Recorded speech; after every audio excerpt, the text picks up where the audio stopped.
This morning, our passage of Scripture comes from the book of Lamentations, chapter 3, verses 19 through 20. 19 through 24, and I'm reading this in the Message.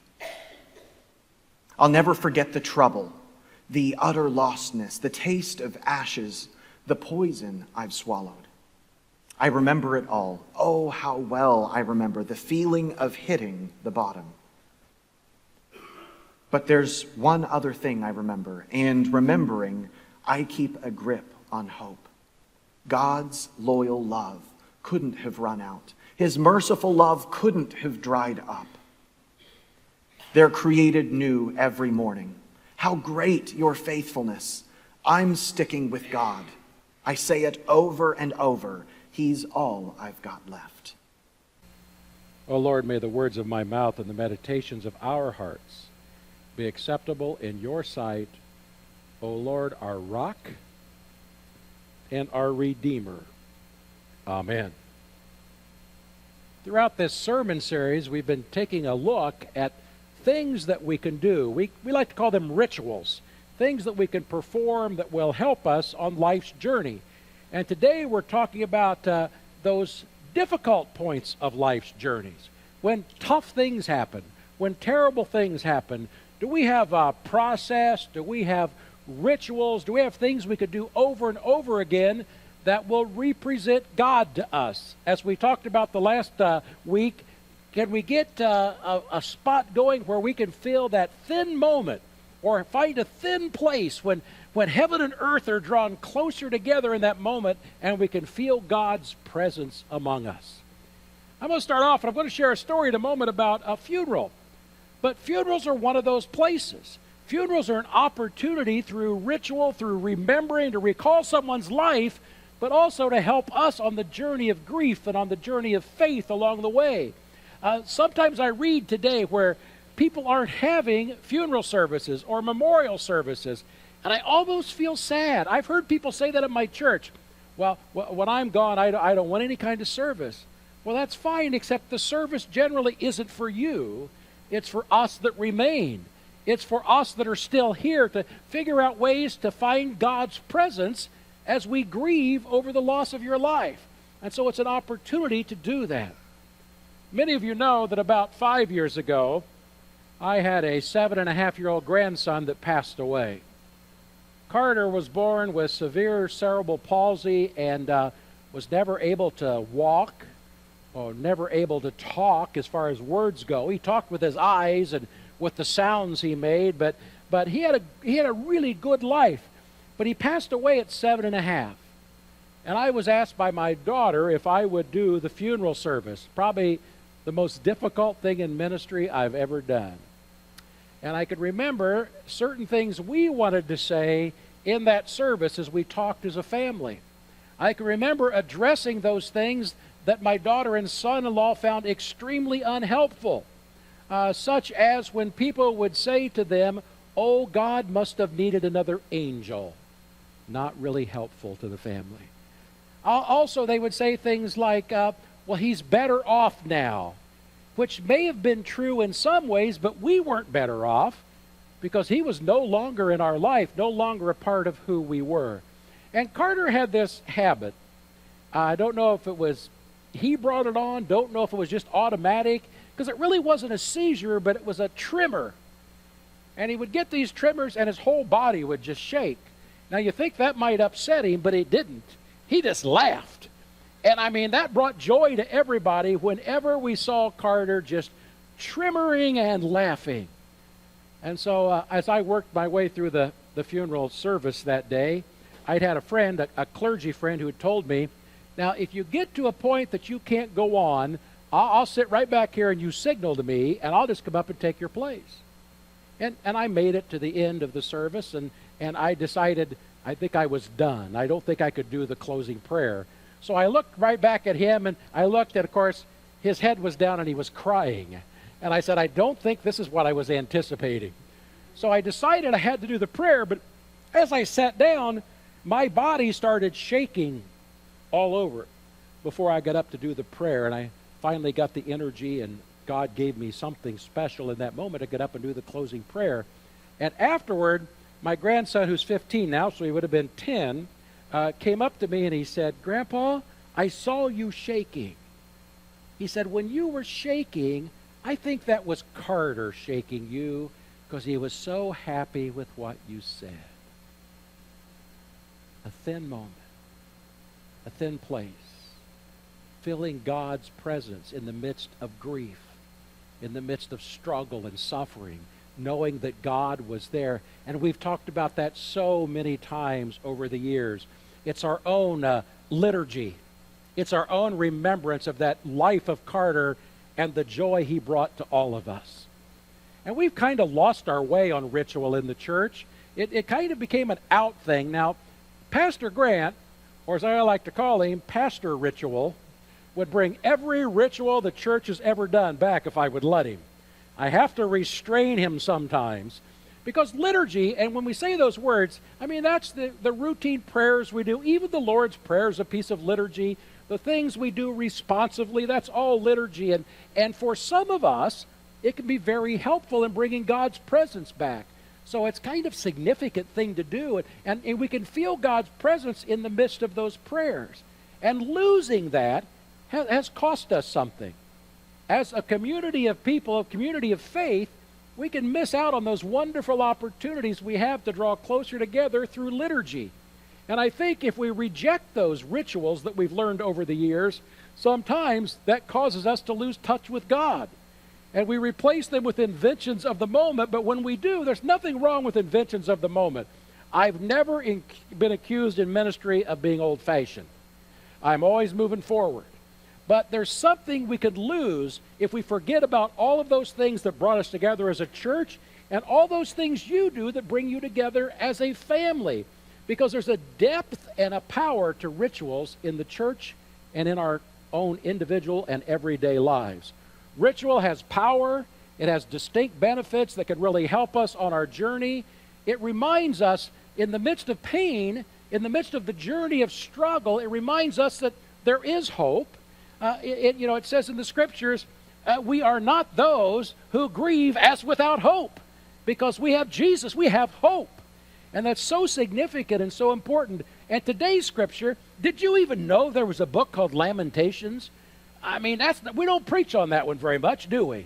But it talks about the lament of the people, the cry of the people. Oh God, where are you when we're hurting? And things are a disaster. And then I love that line. It's kind of like, oh, but I got God. And sometimes that's all we can say. Have you ever been in one of those situations where the best liturgy you could say is, I've got God? Because it's significant and important, and it's a great reminder for us as we travel on that journey through the tough times of life. And there are so many tough times. Just as I mentioned the funeral, there are many that we all struggle with. But when we can participate with others in some kind of common liturgy, whether it's at our home or whether it's in church, there's an emotional strength that comes from that. There's an empowerment. There's a wisdom that we can gain from being around others that remind us that, oh, are we as those without hope? Not us. We have hope no matter what the situation. We also can miss the long-term history that goes with ritual. Because there's some great things about ritual that remind you. When we do the communion liturgy, there are things that remind you and bring things back to you from another time. I traditionally use the Friedman's Book of Prayer for my prayers for communion. The reason I do that is because they're Jewish prayers. And Jesus was Jewish. So I assume it's something like he prayed when we bless that. And for me, it's representing him again. It's creating a thin moment, a thin place in time where God is drawn closer to me and hopefully to you. And so without those things, we could miss out on opportunities for relationships with others in our community and others in our family. But the thing is, we have opportunities, as we've talked about through this whole sermon series, to create new rituals, to create opportunities for you to create moments of your life where God is represented in such a special way that it is as if the barrier between heaven and earth is disappearing and you can feel God's presence in the midst of the moment. And you don't have to wait till there's a funeral in your family. There's so many other things you can do. It can be something as simple as the loss of a pet. Done that many times in our family. We had many pets over the years, and many times we had to have that moment where we recognized the joy of their time with us and that the time has moved on. You can do it with a divorce or trauma or natural disaster or anointing the sick. I'm going to talk more about that as I close in a few moments. But any of those will work for helping us figure it out. The trauma of a moment, a ritual, is so significant and so important. One of the things that you might do, grandparents are so critical in the life of children. In my case, and I mentioned this I think a couple weeks ago, I was raised without knowing my grandparents. They were already gone, and now with the longer life and health, so many people get to know their grandparents, but when they're gone, it can be traumatic. You know, for my daughters, we're just talking about this week, when they were visiting, and my granddaughter didn't have pajamas with her to spend the night. And I can remember her mother saying, "Oh, I used to forget my pajamas on purpose when we went to Grandma and Grandpa's because I got to sleep in one of Grandpa's T-shirts." She still remembers the ritual, the closeness that brings. You could create a memory book or a memory table when a grandparent has passed on, and you could recall the things they did and the things that were so significant and how important they were in your life. When I served as a chaplain, I worked at a neonatal intensive care and labor and delivery unit. And basically, it was such a big hospital that we had children die almost every day. And one of my jobs was, if the parents were willing, I would take the deceased child in to be held by the parents, to pray with them, to encourage them to go through a naming ceremony if they hadn't done that already, to remember God's presence in the midst of that. And one time in particular, this ended up happening more than once, but the first time I was asked to baptize a child that had died. And of course, at that time, I was a much younger and more astute theologian, and I knew there was no logic, no sense in baptizing a dead baby. It makes no sense because that's not what baptism is about. It's not about a key, an entry into heaven. And so I thought about it. What would I do? What would you do? I baptized that baby. And you know why? Because for that family in the midst of grief, for that family in the midst of loss, they wanted to know that God was still real. They wanted to know that God was still there. They wanted to feel God's presence in that moment of pain and grief. And so it was a ritual, an opportunity to represent God's presence. It's an amazing thing when we can create those. It's so important. My father was a real blue-collar kind of guy. He was rough around the edges, never went to church till his son went in the ministry. Man of few words, and some of those words weren't church words. But he was a great guy. I loved him so much. One time when I was in first or second grade, I had broken my leg. Now, we didn't know it was broken yet because in those days, you know, you didn't take your kids to the doctor unless the leg was hanging off to the side, remember? We remember those days. And so my dad got home and I was laying on the couch and he said, "Get up and walk on it." And he wasn't Jesus. So I got up and walked about a step and a half and collapsed. And my dad said, "I think there's something wrong with your leg." And so eventually I went to the doctor. Now, he wasn't being mean. He was just raised that way. He was raised in the Depression. You just tough things out. Don't be faking it. Make sure it's something serious. But that was my dad, and I loved him so immensely. As I said before, he was a man of few words. And when he got cancer, and he was in the hospital in Indianapolis, and we all knew that it was growing close to the end. And on a particular day, the whole family was gathered in this room. And it was an opportunity for us to be there with him. And I decided it was important to do a ritual, to do something. So I said, "Why don't we anoint my dad with oil?" And everybody agreed. And so I anointed him and prayed for him on the journey that God would be with him. And then something amazing happened. Something I would have never guessed, could have never guessed in 100 years. But my dad, as each person, he wanted each one of us to come up to the bed. Every child, grandchild, everyone. We each came up to the bed, and then he said something individually to each of us, a phrase I'd never heard my dad utter in his life. He said, "God bless you." He blessed every child, every grandchild, every in-law. Can you imagine the importance of that ritual in our lives? Can you imagine how that moment sticks with us even to today? A few days later, it was Wednesday morning, and my oldest daughter and I went to visit Dad. Didn't know at the time it would be the last words he would ever speak to me. But we were gathered in that room, and my mom stayed in the hotel that was adjacent to the hospital, and every morning my mother made him a pot of coffee that only my mom could make. You know how that is. And just the right amount of cream and sugar, and she would put it in this old green steel thermos. Remember those? I still have my dad's. And she took it to him in the hospital room, and she poured him a cup of coffee, and my daughter Amanda and I were sitting there, and I said, he took a drink of it, and I said, I said, "Isn't that good coffee, Dad?" And then he knew I didn't like cream and sugar, but he looked at my mom and said, "Give this to Jim." And I said, "No, Dad, that's your coffee." No, give this to Jim. And I took the cup